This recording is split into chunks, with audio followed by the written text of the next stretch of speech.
তার ক্রিকেটে ফেরার সম্ভাবনাটা আপাতত খুব কম, খুবই কম। ফারুক আহমেদের এই বোর্ডের সবচেয়ে বড় চমক হতে যাচ্ছেন তামিম ইকবাল ভিন্ন রোলে। বাংলাদেশের সাবেক ক্যাপ্টেন এবং তার ক্যাপ্টেন্সি ছাড়াটাও ছিল আসলে অনেকটা ঘটনা প্রবাহের প্রেক্ষিতে চান্ডিকা হাথুরুসিংহে তার লাইফটাকে অতিষ্ঠ করে দিয়েছিলেন। তামিম ইকবাল খানের কথা বলছি। তাকে নিয়ে সবার প্রত্যাশা এই মুহূর্তে যে জায়গাটায় নিবদ্ধ সেটা হচ্ছে যে তিনি জাতীয় দলে কবে কামব্যাক করবেন। চান্ডিকা হাথুরুসিংহের চাকরি যায় যায় অবস্থা, ক্রিকেটারদেরকে লাথি লুথিও মারেন ফুটবল টুটবল মনে করে, এবং তিনি টিকছেন না এটা মোটামুটি নিশ্চিত আমি বলতে পারি আপনাদেরকে। এবং যদি শেষ পর্যন্ত চ্যাম্পিয়ন্স ট্রফি পর্যন্ত টিকেও যায় তাহলে আসলে এরকম একজন কোচকে টিকানোটা কতটুকু যৌক্তিক হবে সেই ব্যাপারে আমি হয়তো আমার সবচেয়ে বড় ব্রেকিং নিউজটা দিব। তার যে প্রমাণ রয়েছে লাথি মারা সেটা হয়তো আমি তখন ওপেন করে দিব, সেটা পরের আলোচনা। তিনি টিকছেন না। বাংলাদেশ দলের সবচেয়ে ক্রাইসিস হয়েছে তামিম ইকবালের যে সময়টায়, যেই সময়ে নাজমুল হাসান পাপন প্রেসিডেন্টের দায়িত্বে ছিলেন, সেই সময়টায় নাজমুল হাসান পাপন এখন দায়িত্বে নেই, অপারেশনস চেঞ্জ হয়ে গেছে। So he is coming back, এবং সাকিব আল হাসানকে নিয়ে টুকটাক দ্বন্দ্বকে যারা তামিম ইকবালে ফেরার কারণ হিসেবে অভিহিত করেন, সেই সাকিব আল হাসানও ব্যাক ফুটে। সো আমরা সবাই আসলে মালা গাঁথার চেষ্টা করেছি ফুলে ফুলে জড়িয়ে যে তামিম হয়তো জাতীয় দলে কামব্যাক করছেন এবং চ্যাম্পিয়ন্স ট্রফি খেলবেন। এটা খুবই অযৌক্তিক না, খুবই যৌক্তিক, খুবই যৌক্তিক। কিন্তু অবস্থা দৃষ্টে আমার রিসার্চ আজকে বাংলাদেশ ক্রিকেট বোর্ডে সকাল থেকে যা হয়েছে, আমি সন্ধ্যা অবধি ছিলাম, যতটুকু বুঝতে পেরেছি ক্রিকেট বোর্ডের কর্মচারী কর্মকর্তা এনএসসির একটা সূত্র আমাকে অনেকটাই কনফার্ম করেছে এখন পর্যন্ত যে ঘটনা, তাতে তামিম ইকবাল ডেফিনেটলি বাংলাদেশ ক্রিকেটের সাথে আরো স্ট্রংলি জড়িত হতে যাচ্ছেন। এবং সেই রোলটা কি হতে যাচ্ছে সেটা তামিমের ব্যাপারে অন্য কারো স্টেটমেন্টের থেকে ভিন্ন একটা ঘটনা অনেক বেশি পরিষ্কার করে দিয়েছে।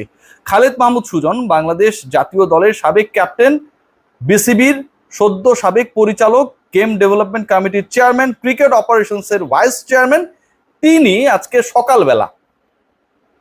সকালবেলা তিনি পদত্যাগ করেছেন। তার পরিচালকের পদ থেকে তিনি পদত্যাগ করেছেন। বাংলাদেশ ক্রিকেট বোর্ডের পরিচালক হিসেবে খালেদ মাহমুদ সুজন এখন একটা সাবেক নাম। সাবেক নাম যখন বলছি ঠিক তখন আরেকটা সাবেক শব্দ বলতেই হচ্ছে। মানে খালেদ মাহমুদ সুজন আসলে কোন ক্যাটাগরিতে পরিচালক হয়েছেন? পরিচালক হবার তো ক্যাটাগরি অনেকগুলো, মিলিয়ে নিন। ক্লাব ক্যাটাগরি, জেলা ও বিভাগ ক্যাটাগরি, সাবেক অধিনায়ক ক্যাটাগরি, এনএসসি ক্যাটাগরি, এই যে আমি ক্যাটাগরিগুলোর কথা বললাম, এই ক্যাটাগরি মিলে 25 পরিচালক।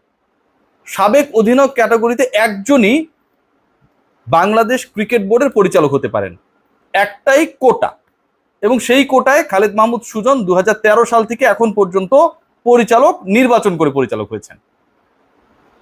তিনি যখন পদত্যাগ করেছেন, ব্যক্তিগত কারণের কথা বলেছেন, ব্যক্তিগত কারণে হুট করে খালেদ মাহমুদ সুজনের খারাপ লাগা শুরু হয়ে গেল এবং তিনি পদত্যাগ করলেন, এটা বিশ্বাসযোগ্য না, একদমই বিশ্বাসযোগ্য না। একটা ব্যাপার রয়েছে ভেতরে, যেই ব্যাপারটা এখনো ক্লিয়ার না, হয়তো আমরা পরবর্তীতে জানতে পারবো, সেটা যেটাই হোক না কেন। কদিন আগেও তিনি পূর্বাঞ্চলে মাঠে বিসিবি প্রেসিডেন্ট ফারুক আহমেদের সাথে, আমাদের গার্সি প্রেসিডেন্ট ফারুক আহমেদের সাথে হাস্যোজ্জ্বল ছবিতে আমরা তাকে দেখেছি একসাথে। নাজমুল আবেদিন ফাহিমের সাথে তিনি খুব অ্যাক্টিভ ছিলেন। হুট করে তিনি কেন ব্যক্তিগত কারণে পদত্যাগ করবেন? এটা তো কোনো কারণ নাই। তিনি অসুস্থ হতে পারেন, তার পরিবারের লোকজনের কোনো সমস্যা থাকতে পারে, সেরকম কোনো ঘটনা না, আমি যতটুকু জানি। তার মানে একটা কারণ রয়েছে। কারণ যেটাই হোক, সেটার থেকে বড় ইস্যু যেটা, একজন সাবেক ক্যাপ্টেন ক্যাটাগরিতে যিনি বোর্ড পরিচালক হয়েছেন, তার জায়গায় এটা স্পষ্ট বাংলাদেশ ক্রিকেট বোর্ড একজন সাবেক ক্যাপ্টেনকে দিয়ে রিপ্লেস করতে চাইছে, এবং সাবেক একজন ক্যাপ্টেনকে দিয়ে খালেদ মাহমুদ সুজনের পরিচালকের জায়গাটা যে রিপ্লেস করতে চাইছে, এটা আরো বেশি পরিষ্কার হয় কারণ অন্য কোনো ক্যাটাগরি থেকে আমরা রিসেন্ট পাস্টে গত কয়েকদিনে কিন্তু কাউকে পদত্যাগ করতে দেখি নাই। সেই সাবেক ক্যাপ্টেনকে হতে পারে আপনাদের আলোচনা আমিনুল ইসলাম বুলবুল, তিনি আগ্রহী না বোর্ড পরিচালক হতে, অন্য ভূমিকা আসতে আগ্রহী। তার মানে তার অপশন বাদ। মোহাম্মদ আশরাফুল, তার অপশন বাদ, কারণ ফিক্সিং ইস্যু নিয়ে অনেক ধরনের সমালোচনা হচ্ছে, যদিও আশরাফুল এটা নিয়ে ভুল স্বীকার করেছেন। এই ব্যাপারটা নিয়ে এখনো যে এত চর্চা হচ্ছে সেটা আসলে তিনি এক্সপেক্ট করেন না, এটা আমিও এক্সপেক্ট করি না। থার্ড যে অপশন খালেদ মাসুদ পাইলট, তিনি নিজে মামলা খেয়েছেন, জমি দখলের মামলা কিছুদিন আগে খেয়েছেন, সত্য মিথ্যা পরের হিসাব। সো এদের তিনজনই বাদ। যেহেতু কোনো একটা জায়গার ইশারায় খালেদ মাহমুদ সুজন সাবেক ক্যাপ্টেন ক্যাটাগরিতে নির্বাচিত পরিচালক পদত্যাগ করেছেন, তার মানে বাংলাদেশ ক্রিকেট বোর্ড সাবেক ক্যাপ্টেন ক্যাটাগরিতেই কাউকে পরিচালক করতে চায়। এবং সেই নামটা, যেই তিনজনের নাম বললাম, আশরাফুল, বুলবুল, পাইলট, কেউ না, তার মানে কে? তাহলে কে আছে? কে বলেন? তামিম ইকবাল খান। আমি মোটামুটি আমার যে সূত্রগুলো আমি মেলানোর চেষ্টা করেছি, Tamim Iqbal Khan is going to be Bangladesh cricket board director shortly. খুব দ্রুত সময়ের মধ্যে তামিম ইকবাল খান বাংলাদেশ ক্রিকেট বোর্ডের ডিরেক্টর হতে যাচ্ছেন, এবং খালেদ মাহমুদ সুজন পদত্যাগ করার কারণে বাংলাদেশ ক্রিকেট বোর্ডের তামিমকে পরিচালক হিসেবে পরিচালনা পর্ষদে ঢুকানোটা খুব সহজ হয়ে গেছে। ধরুন ক্লাব ক্যাটাগরি কেউ যদি পদত্যাগ করতো, সেটা বাংলাদেশ ক্রিকেট বোর্ডের জন্য ওই জায়গা থেকে তামিমকে পরিচালক বানানো খুব একটা সহজ হতো না, কারণ যে ক্লাব ক্যাটাগরি থেকে পরিচালক পদ থেকে পদত্যাগ করবেন, ধরে নিলাম যেই হোক সে তো ওই ক্লাবের কাউন্সিলর থাকছেন, ভোটার থাকছেন। সো তামিমকে যদি তার জায়গায় ঢুকাইতে হয়, মিস্টার এক্স এর জায়গায়, যিনি ক্লাব ক্যাটাগরি থেকে পদত্যাগ করে বিশ্রামে চলে গেছেন, তাহলে তামিমকে তো কাউন্সিলর বানাতে হবে আগে ক্লাবের, ওই জায়গাটা তো ভ্যাকেন্ট না। কিন্তু যখন কেউ সাবেক অধিনায়ক ক্যাটাগরি থেকে পদত্যাগ করবেন, সেটা বিসিবির জন্য ইজি। কেন? কারণ সাবেক অধিনায়ক ক্যাটাগরিতে যারা কাউন্সিলর, সেই কাউন্সিলররা nominated by Bangladesh cricket board. Bangladesh cricket board সাবেক অধিনায়ক ক্যাটাগরিতে 6-7 জন 8 জন 10 জন যে কাউন্সিলর থাকেন, হীরাভাই ছিলেন এক সময়, বুলবুল ভাই আগে ছিলেন, এখন তাকে রাখা হয়নি লাস্ট টার্মে, এটা পুরোটাই কন্ট্রোল করে, মেইনটেইন করে, নমিনেশন দেয় বাংলাদেশ ক্রিকেট বোর্ড। সো ওই জায়গায় বাংলাদেশ ক্রিকেট বোর্ড যে কারো জায়গায়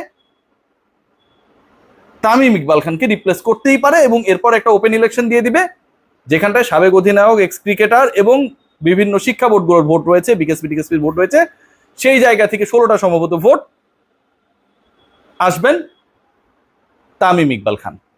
কথা যেটা হচ্ছে সেটা হচ্ছে তামিম ইকবাল আসলে কোন রোলে আসবেন। বাংলাদেশ ক্রিকেট বোর্ডের পরিচালক হওয়ার জন্য তো নিশ্চয়ই তামিম ইকবাল খান আসবেন না। ফারুক আহমেদের কমিটি তার বিগেস্ট চমক যেটা দিতে যাচ্ছে, সেটা যদি হয় তামিম ইকবাল খান, তাকে বোর্ডে নিয়ে আসা, বোর্ডে একজন ইফেক্টিভ ক্যান্ডিডেটের দ্বারা বেস্ট রোলটাকে এনশিওর করা, তাহলে তো তাকে একটা ইফেক্টিভ ডিপার্টমেন্ট দিতে হবে। Let's discuss about 2 particular department, একটা হচ্ছে ডেভেলপমেন্ট, আরেকটা হচ্ছে ক্রিকেট অপারেশনস। ডেভেলপমেন্ট কমিটির এখন যে অবস্থা, তাতে খালেদ মাহমুদ সুজন চলে যাওয়ার পর চেয়ারম্যান আর নেই, ভাইস চেয়ারম্যান রয়েছেন একজন, কিন্তু ডেভেলপমেন্ট কমিটির চেয়ারম্যান নেই। তার মানে ডেভেলপমেন্ট কমিটি চলতে পারে, যেহেতু এখনো একজন ভাইস চেয়ারম্যান রয়েছেন, তাকে চেয়ারম্যান করে দিয়ে অথবা অন্য কাউকে চেয়ারম্যান বানিয়ে ভাইস চেয়ারম্যানকে তার জায়গায় রেখে, ফারুক ভাই ভালো বুঝবে, এটা একটা অপশন রয়েছে। কিন্তু cricket operations totally blank. Jalal Yunus তিনি পদত্যাগ করেছিলেন, ওই যে পদত্যাগের যে হিসাব নিকাশটা শুরু হয়েছিল, সর্বপ্রথম পদত্যাগকারী পরিচালক ছিলেন Jalal Yunus, cricket operations chairman যিনি ছিলেন, তিনি পদত্যাগ করেছেন। তারপরেও ক্রিকেট অপারেশনস নিয়ে কিছুটা হলেও আশার আলো ছিল, ফারুক আহমেদ নিজে দেখছিলেন, সিইও ছিল, এবং ভাইস চেয়ারম্যান তো ছিলেনই, খালেদ মাহমুদ সুজন কিন্তু ভাইস চেয়ারম্যান ছিলেন। এখন এমন একটা অবস্থা হয়েছে, ক্রিকেট অপারেশনসের চেয়ারম্যান জালাল ইউনুস নেই, ভাইস চেয়ারম্যান খালেদ মাহমুদ সুজন নেই, কিন্তু ক্রিকেট অপারেশনসের কর্মকাণ্ড অনগোয়িং। বাংলাদেশের ট্যুর হচ্ছে, ন্যাশনাল টিম সিলেকশন হচ্ছে, ক্রিকেটারদের পাওনাদি বেতনাদি এসব নিয়ে প্রসেস রয়েছে, উইমেন ওয়ার্ল্ড কাপ হচ্ছে সামনে, সেটাও কোনো না কোনো ভাবে অপারেশনসের সাথে, যদিও উইমেন উইং আলাদা, লিঙ্কড আপ। সো কোচ নিয়োগ দেয়া হবে, কোচের চাকরি চলে যাবে সামনে, এই পুরো প্রক্রিয়াটা হচ্ছে কিন্তু ক্রিকেট অপারেশনস কেন্দ্রিক। You need someone dynamic who can play his role successfully, who knows the Bangladesh cricket very well. ওই জায়গাটায় আমার কাছে যতটুকু মনে হয় Tamim Iqbal is going to take over the responsibility of cric ops, যেখানটার চেয়ারম্যান এবং ভাইস চেয়ারম্যানের দায়িত্বে ছিলেন জালাল ইউনুস এবং খালেদ মাহমুদ সুজন। যে ভ্যাকুয়ামটা তৈরি হয়েছে, সেই জায়গাটায় তামিম ইকবালকে ঢোকানোর একটা পরিকল্পনা থেকেই খালেদ মাহমুদ সুজনের পদত্যাগ। এবং যেহেতু খালেদ মাহমুদ সুজন পদত্যাগ করেছেন, সাবেক অধিনায়ক ক্যাটাগরিতে একজন ডিরেক্টর বিসিবি চাইলে এখন নিতেই পারবে, এত সহজেই নিতে পারবে যে ওই পার্টিকুলার ক্যান্ডিডেট যদি কাউন্সিলর নাও হয়, তাও তাকে কাউন্সিলর বানাটাও বিসিবির জন্য খুব কঠিন কাজ না, কারণ সাবেক অধিনায়ক ক্যাটাগরিতে যে কজন কাউন্সিলর রয়েছে, ভোটার রয়েছে, সেই নমিনেশনটা বাংলাদেশ ক্রিকেট বোর্ডই দেয়, অন্য কেউ দেয় না। So it's very easy for Tamim Iqbal to entry into the board. Let's see what happen, but the information I have till now, Tamim Iqbal is going to be the part of Bangladesh Cricket Board as a director.